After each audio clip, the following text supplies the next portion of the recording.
Hello guys, welcome to my mini blog. আজকেও রবিবার, তো সেরকম কোনো বেরোনোর প্ল্যান আজকে ছিল না। সকাল থেকে খুব টায়ার্ড ছিলাম বলেইছি। তো বিকেলবেলা ঘরের জন্যই স্পেশালি কিছু কিনতে যাওয়ার ছিল।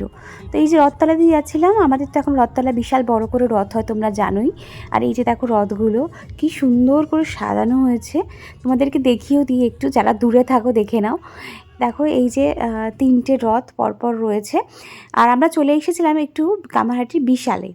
তো জামা কাপড় কেনার কোনো প্ল্যান ছিল না, তো সোজা চলে গেছিলাম আমি ওপরের ফ্লোরে, কারণ আমার ঘরে জিনিসপত্র অনেক কিছু কেনার ছিল। তো প্রায় 2 ঘন্টা ধরে আমি সব কিছু বেছে বুঝে কিনেছি। আর সুমিত যোগিনী ও গাড়িতেই বসেছিল। আমার শপিংয়ের সময় আমার মনে হয় কেউ থাকলে আরও বাধাপ্রাপ্ত হয়, কারণ সুমিত তো ঠিকঠাক করে কিনতেই দেয় না।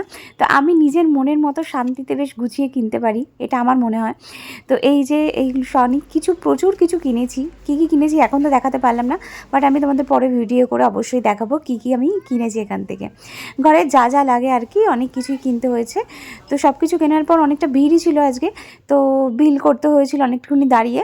আর গাড়ি ছিল যেহেতু, সঙ্গে অসুবিধা হয়নি আনতে, তো গাড়িতেই ভরে সব নিয়ে চলে এসেছিলাম। আর এসে একটু ফুচকা আর একটু চুমুর খেয়ে আজকে বাড়ি ফিরলাম।